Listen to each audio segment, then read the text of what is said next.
Your lecturer is Anne Williams. Dr. Williams is a professor of French at the Metropolitan State University of Denver, where she teaches courses in language, literature, and culture.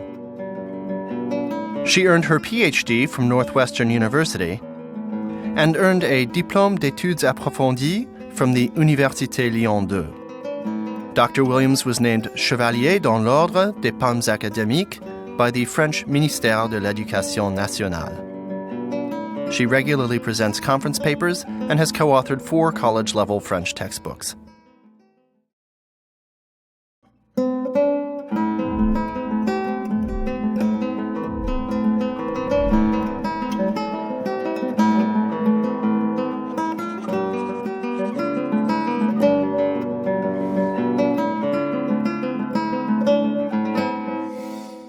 Bonjour, je m'appelle Anne Williams et je suis un professeur de français.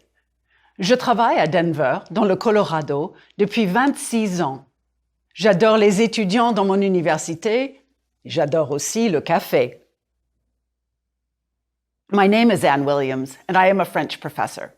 I've been working in Denver, Colorado for 26 years. I love the students at my university. I also love coffee. I grew up in an English-speaking home in Colorado, and I discovered my passion for French in my early 20s. So, to people who say that you can't learn French as an adult, allow me to disagree. Was it the sound of the language that first attracted me? Or was it the romantic idea of someday going to Paris? Maybe it was the literature I read in translation, or the one French restaurant where we went for very special occasions. I might have been attracted by the fact that French is spoken in so many countries around the world. Whatever it was, here I am all these years later, sharing my passion with students and with you. And I'm wondering what sparked your interest in French. I suspect that as you discover more about French-speaking cultures in this course, you'll find all kinds of reasons to learn this beautiful language. At least, that is my hope. Along with the personal motivation that you may have for pursuing French, there's a very practical side, too. French is an important world language, and not just for me. It's a working language for the European Union, NATO, the United Nations, and the Olympic Games.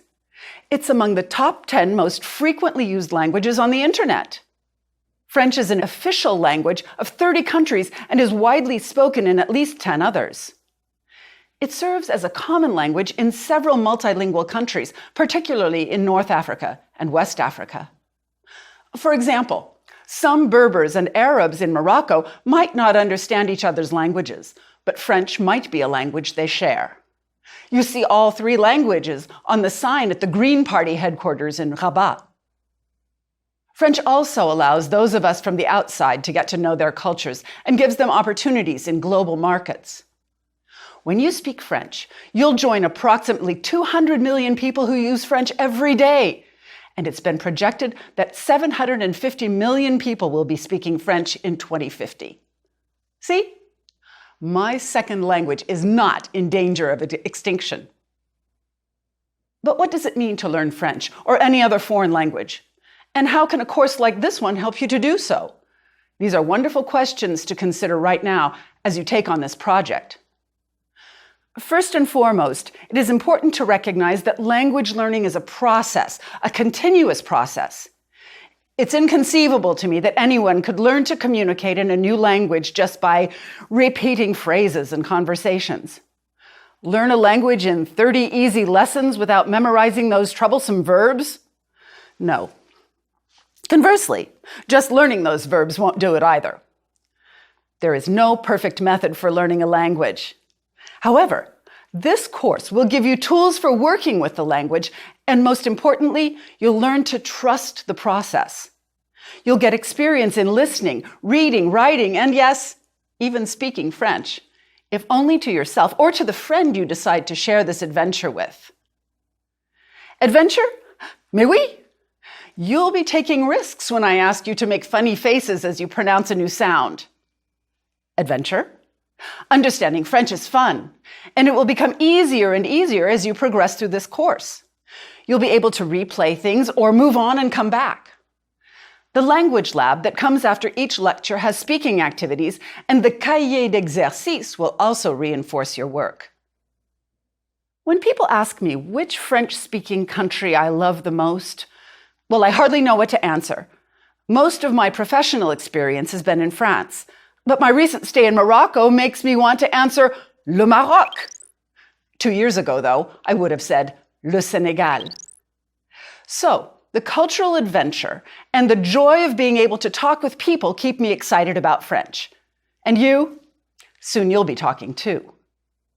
Whoever you are, you already understand some French because you speak English. In fact, nearly 30% of English words in an 800,000 word dictionary are of French origin. French words are used in standard English in science, pasteurization, in architecture, facade, in art, aquarelle. French words are used in politics, coup d'état, and in music, étude, and in cuisine, vinaigrette, coq au vin. If I start listing the cooking vocabulary, we'll never get past this introduction. A French friend wanted to improve his English, so he signed up for an internet word of the day. To his surprise, most of the words that popped up were cognates. He was very proud that he already knew so much. Okay, he still has to work on pronunciation. Don't believe me? Let's try an experiment. I'll read a paragraph in French. What words are you able to understand? Don't forget, you can pause and repeat this as many times as you like. Here we go. Tous les week-ends, il y a une grande réception à la résidence de l'ambassadeur américain. L'ambassadeur invite des entrepreneurs importants pour les échanges économiques entre la France et les États-Unis. Au début de la soirée, pendant le cocktail, des musiciens présentent un concert ou un récital. Les chefs-d'œuvre classiques sont très populaires, mais les invités apprécient aussi la musique moderne de Ravel ou de Debussy. Dans les jardins du château, il y a de belles roses avec un parfum intense et délicat. Quel plaisir! If you understood, say, between 5 and 15 words, your English language filter might be working a bit too well. Not to worry. If you understood between 16 and 26, your French ears are tuning in.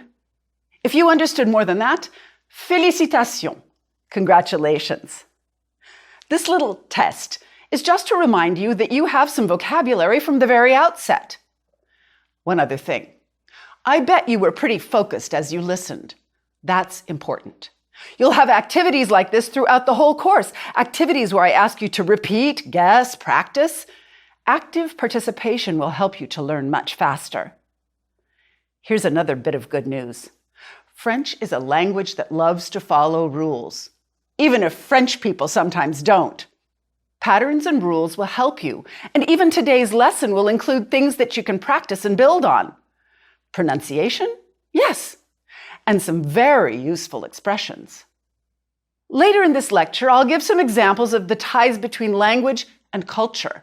These will show you just how far you can go with very little French. Really. The pronunciation you'll practice is standard French from France. In no way does this mean that other accents in French are less correct.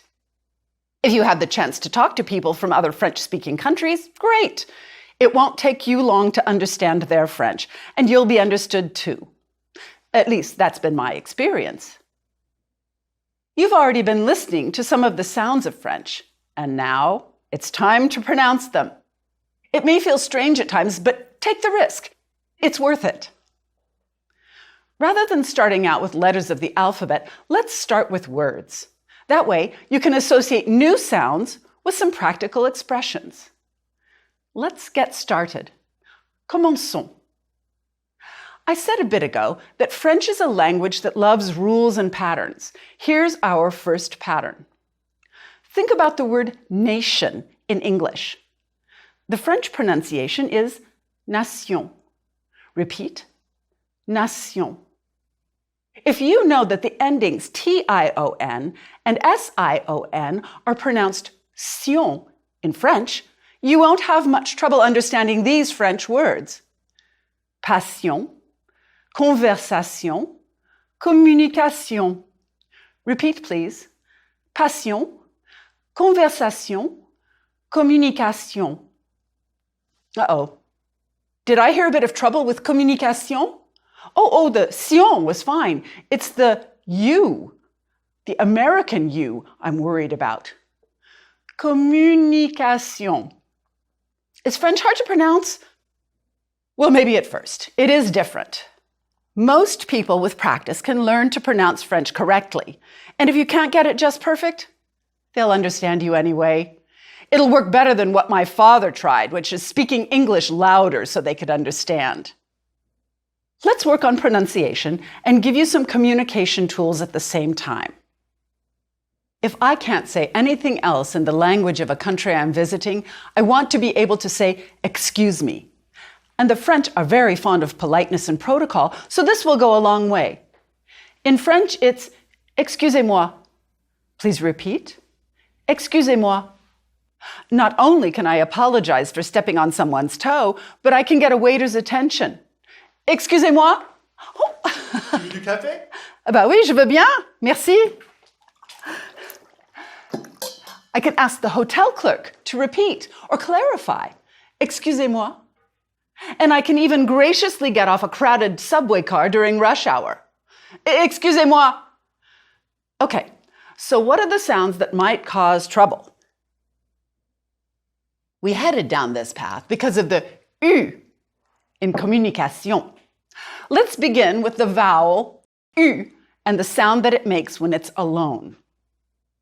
U is not oo as in goose. That will be a different letter combination. It's an uptight sound that you can say by first saying E, like eek, a mouse. Try it. Eek. You should be smiling. It's a harmless little mouse and you're laughing at yourself. Feel where your tongue is and how the inside of your mouth is configured. My tongue is spread fairly flat between my upper back teeth. Relax. Now you need to say goose. Same game as before. See how your lips are rounded? How the inside of your mouth feels?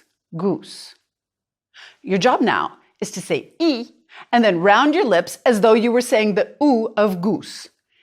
E, oo, U. Oops. Keep the E inside as you round your lips. U.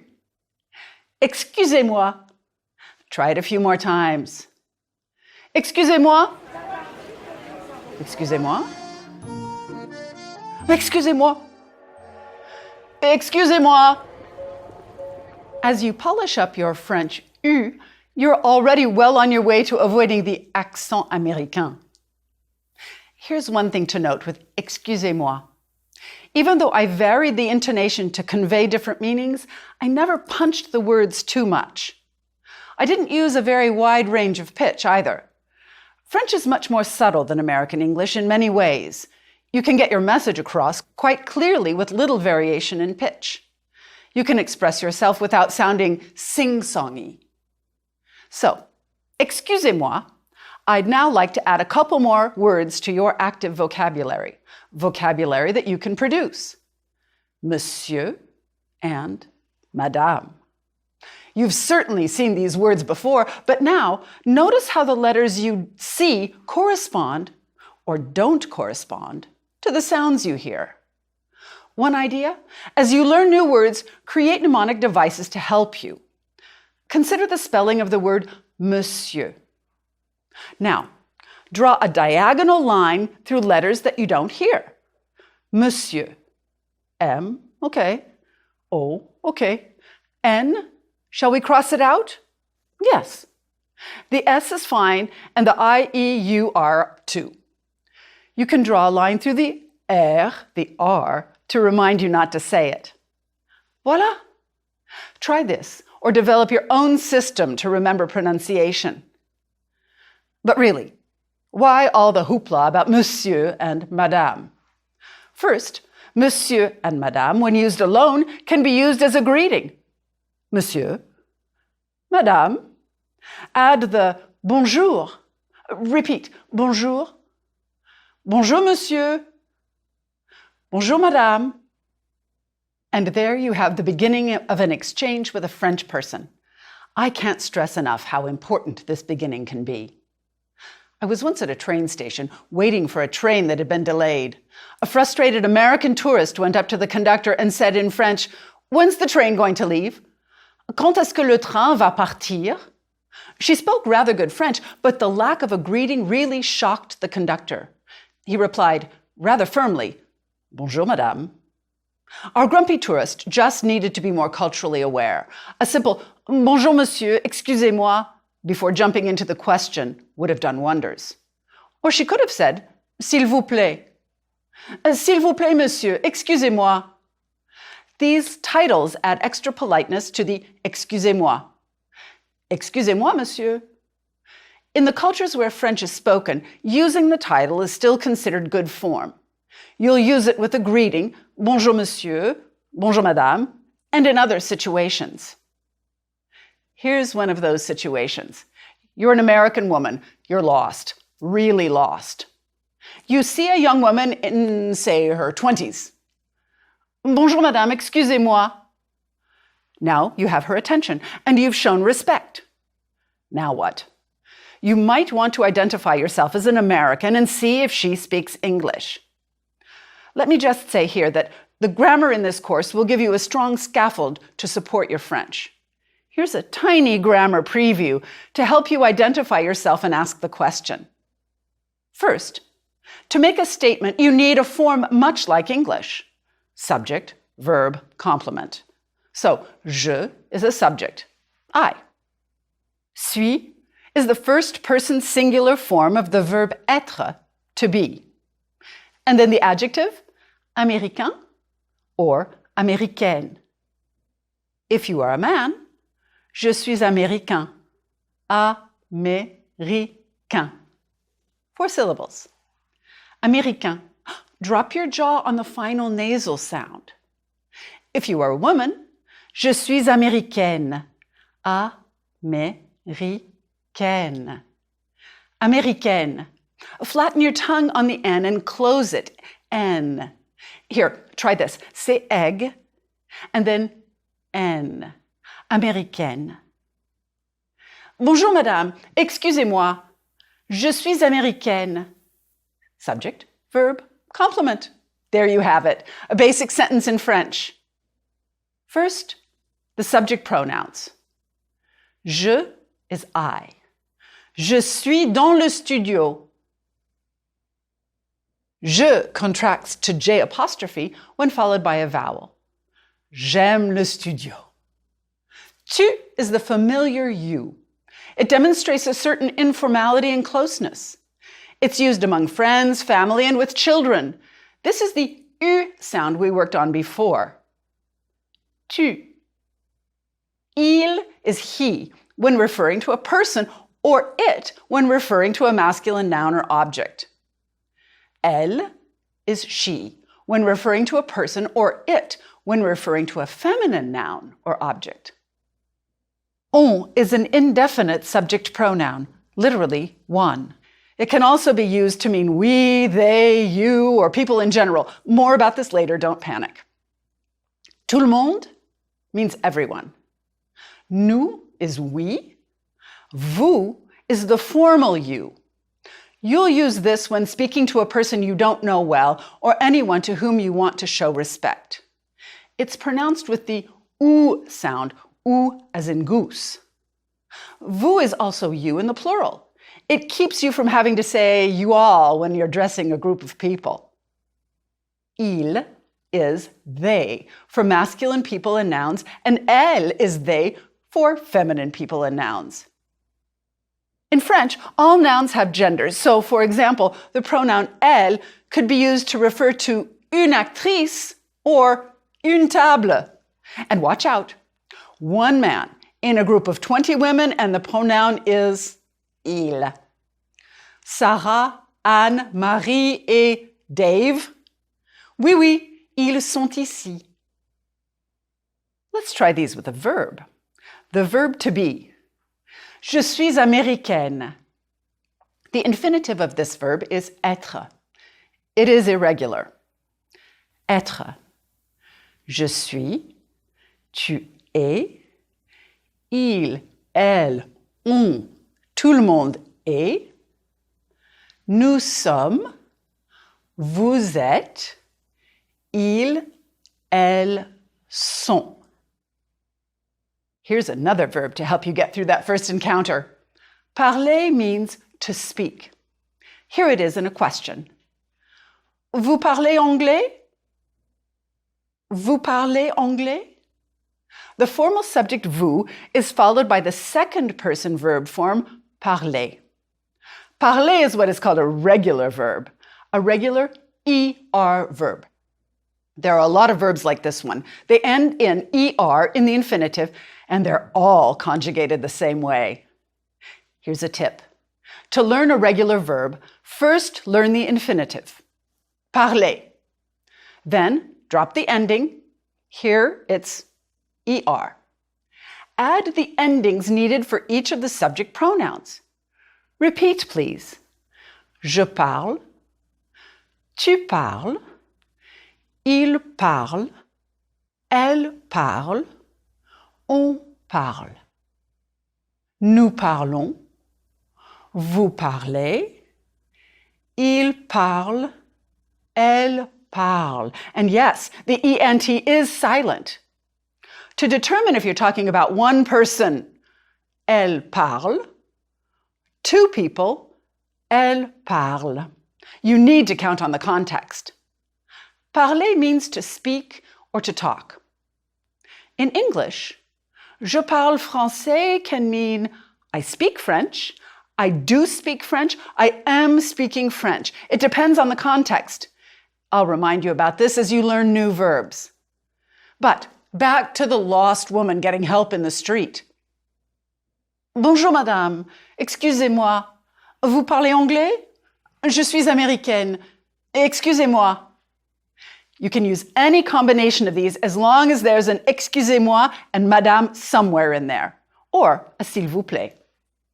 You see your new verb here, followed by anglais, English. Vous parlez anglais? Chances are her response will be un peu, a little, even if she's fluent. Yes, modesty is a highly valued quality, despite some stereotypes about the French. So culturally speaking, you've started off well. People tend to be kind to someone who is trying to be polite and respectful. It will become apparent, I think, that learning culture is an integral part of learning the language. Oh, and if you know some French already, you may be wondering what happened to mademoiselle. Like English, French is in constant evolution. Mademoiselle is used less frequently these days because the status of women in society has changed. It's not surprising that in the 21st century, some terms slip out of favor. And of course, new words appear. In 2015, for example, the Larousse Dictionary added selfie. Un selfie. Language, like culture, changes over time. Which leads me to the last part of today's lecture. Learning a language in the 21st century means learning to communicate in the language. And to communicate with French people or Senegalese or Moroccans or Quebecers, I need to understand some of the values that lie at the heart of their cultural practices. To learn these values requires tools similar to those you'll use to learn the language. To say, excusez-moi, madame, you listened, you repeated what you heard, and you associated these steps with a situation where you might use these simple words. You've already begun to observe and analyze language and its uses, and now I'm going to ask you to do the same with other cultural artifacts. What do I mean by cultural artifact? Just about anything that you encounter in the foreign culture. How do people dress? What do they eat? What monuments do they build? What constraints on behavior are implicit in their actions? How do they greet each other? For learning culture, there is no brochure detailed enough to help you, no teacher who can ever give you examples of every situation you may encounter. But don't give up. You'll see cultural clues throughout this course, and you'll learn to work with them as you learn to speak the language. Example. You're at the checkout of a supermarket. The cashier doesn't say the French equivalent of "How are you today?" No. She simply says, "Bonjour, madame." And you? You answer, "Bonjour, madame." You've greeted each other, and maybe not with a smile. In fact, some French visitors to the US are shocked by the personal tone that people in the service industry are often required to use. You and the store clerk are not going to become friends in the time it takes you to buy your cheese. Pretending otherwise is appreciated in some cultures, but not in many where French is spoken. However, the brief interaction you had at the French supermarket created a momentary relationship based on mutual respect. How? Monsieur comes from monsieur, my sire or lord, in the medieval sense. And madame, can you guess? Yes, my lady. In many French-speaking countries, greetings demonstrate the cultural value of clear relationships. Here, a formal one. The bonjour monsieur sets the stage for a whole set of behaviors, topics of conversation and interactions that are culturally programmed by the use of these two simple words. So, you observe a phenomenon, but rather than jumping to an interpretation, you pause, analyze. What might this mean, not in your culture, but in another culture? You respect a cultural norm, even if it seems strange at first. You may be saying at this point, but I don't want to excuse myself or spell or talk about my nationality. I want to read Montaigne, Voltaire, Rousseau. Excusez-moi. It won't happen today. But if you stick with it, you will be able to read French and ask for a book at the librairie. Oh, careful. That's a bookstore, not a library. Does the type of approach I took today surprise you? Maybe that's a good thing. Research in the field of second language acquisition offers us lots of options, and 21st century methods stress communication and language function.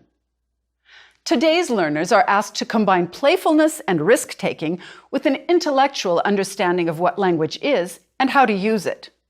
Little by little, the pieces fall into place, and my deepest hope is that you will go on to take a French class and interact with others.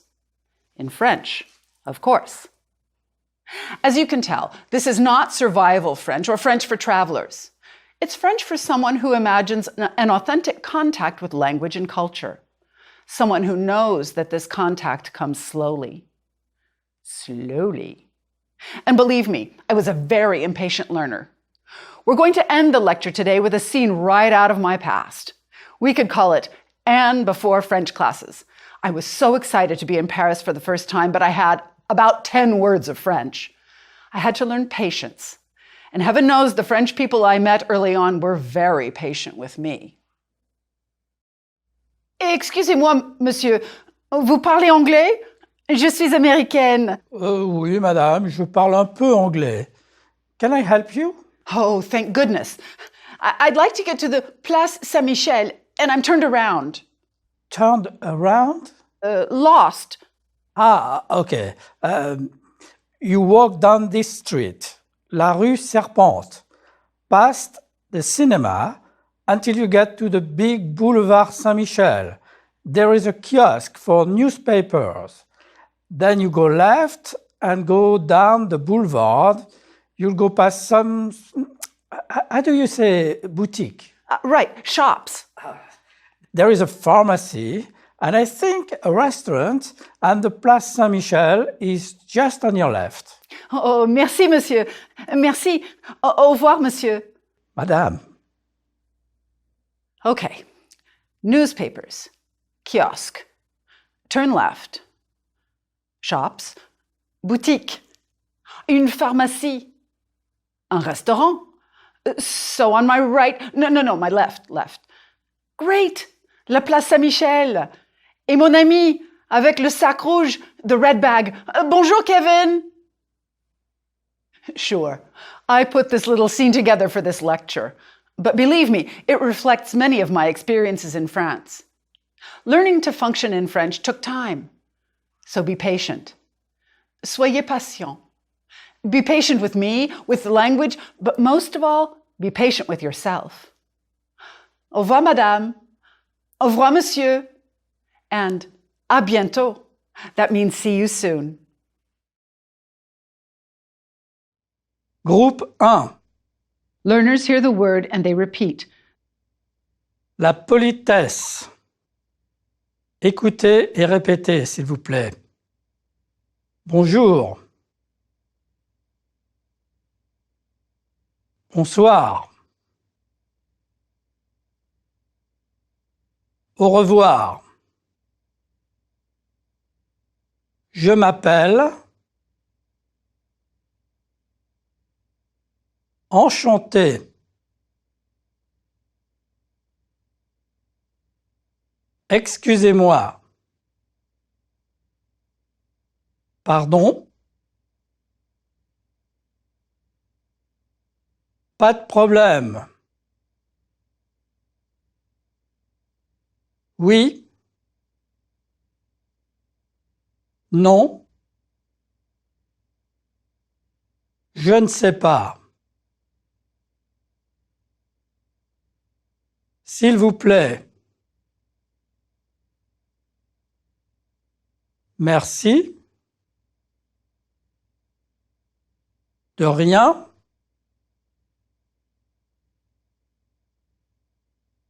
Monsieur.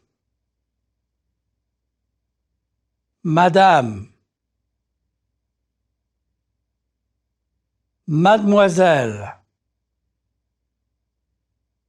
Les substantifs apparentés. Écoutez et répétez, s'il vous plaît. Un entrepreneur. Un week-end. Une réception. Une résidence. Un ambassadeur. Une rose. Un parfum. Un concert. Un récital. La musique. Verbe en ER. Écoutez et répétez, s'il vous plaît. Parler. Inviter. Présenter.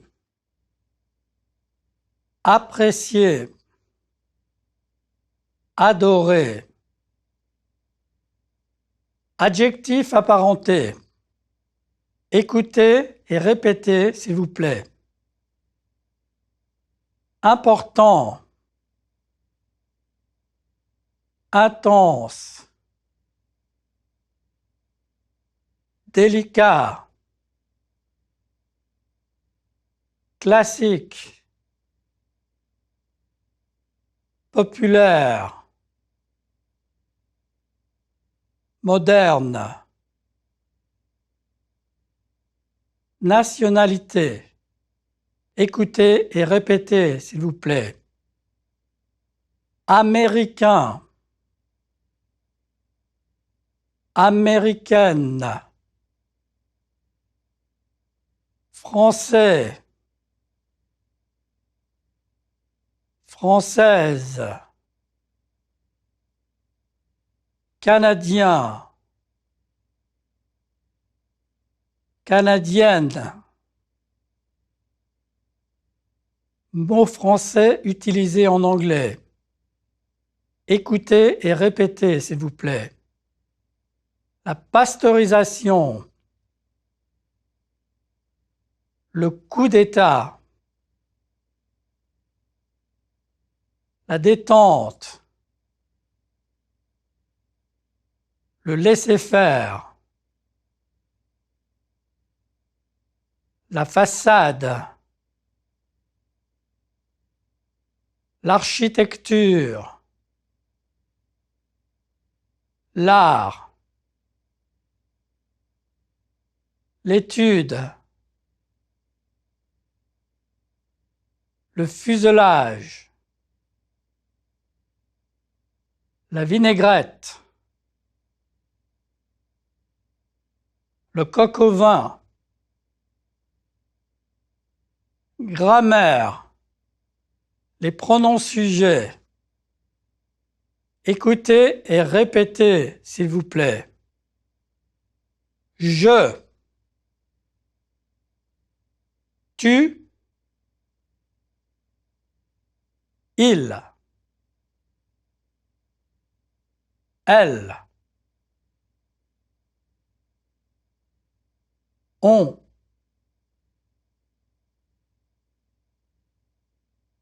nous, vous, il, elle. Conjugaison des verbes réguliers en ER. Écoutez et répétez, s'il vous plaît. Parler. Je parle. Tu parles. Il, elle, on, tout le monde parle.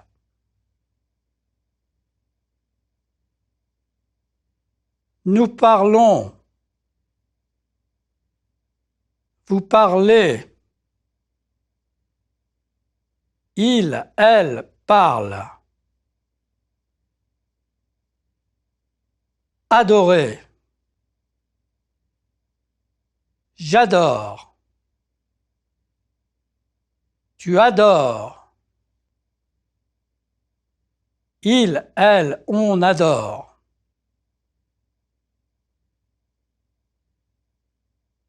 Nous adorons. Vous adorez. Ils, elles adorent. Il adore. Ils adorent. Elle parle. Elle parle. Conjugaison d'un verbe irrégulier. Écoutez et répétez, s'il vous plaît. Être. Je suis. Tu es. Il, elle, on, tout le monde est.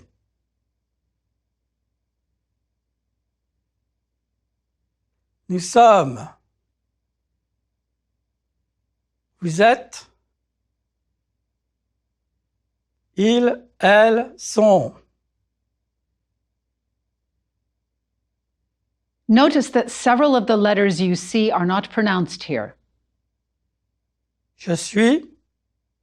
Tu es. Il est.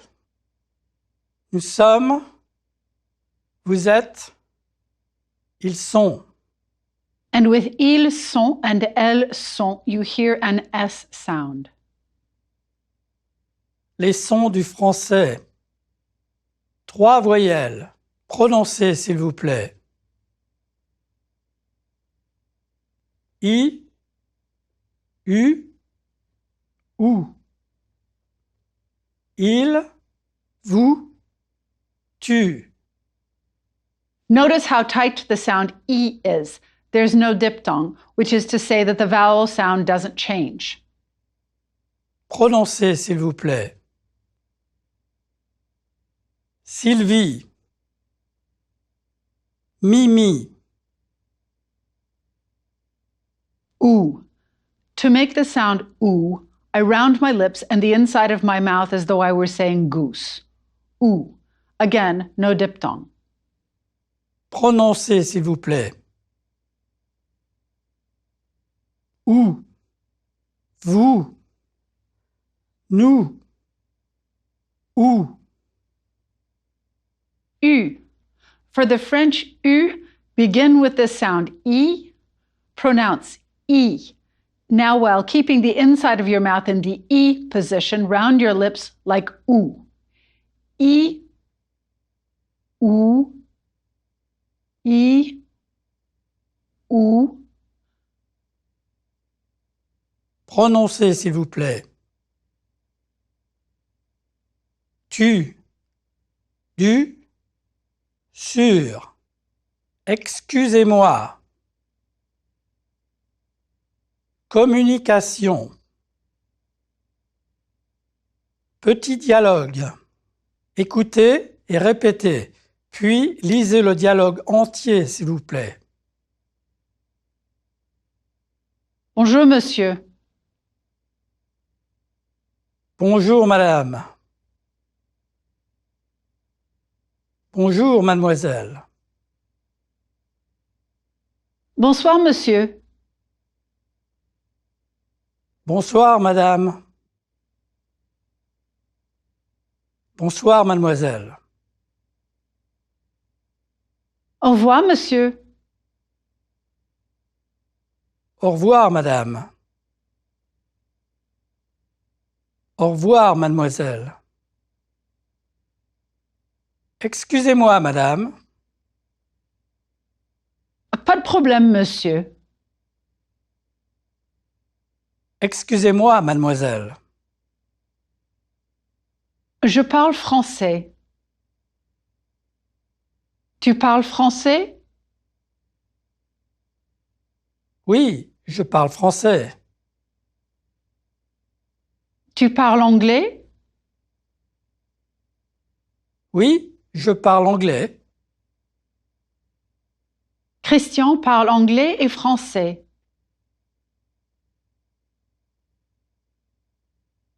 Anne parle français et anglais.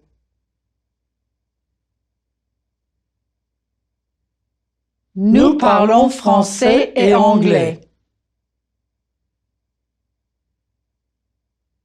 Tout le monde parle français.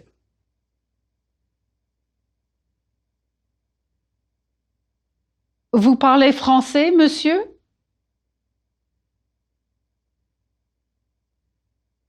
Oui, madame, je parle français.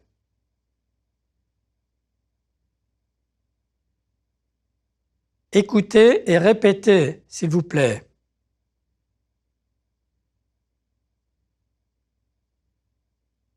Je m'appelle Anne Williams. Et vous? Je m'appelle Christian Roche. Et vous?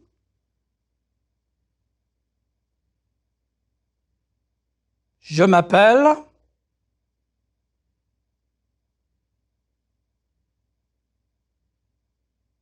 Écoutez et répétez, s'il vous plaît.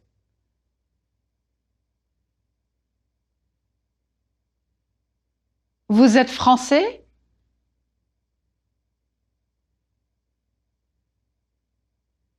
Oui, je suis français.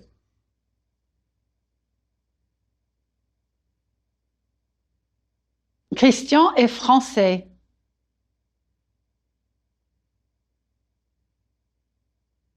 Vous êtes américaine, hein?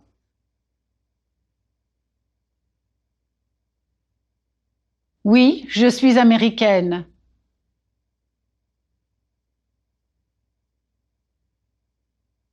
Anne est américaine.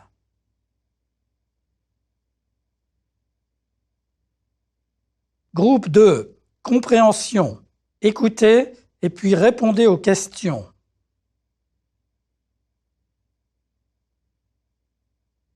Tous les week-ends, il y a une grande réception à la résidence de l'ambassadeur américain. L'ambassadeur invite des entrepreneurs importants pour les échanges économiques entre la France et les États-Unis. Au début de la soirée, pendant le cocktail, des musiciens présentent un concert ou un récital. Les chefs-d'œuvre classiques sont très populaires, mais les invités apprécient aussi la musique moderne de Ravel ou de Debussy. Dans les jardins du château, il y a de belles roses avec un parfum intense et délicat. Quel plaisir! Répondez oui ou non, s'il vous plaît. La réception est à l'ambassade de France? Non. Les musiciens présentent un concert? Oui. Il y a des roses dans le jardin? Oui.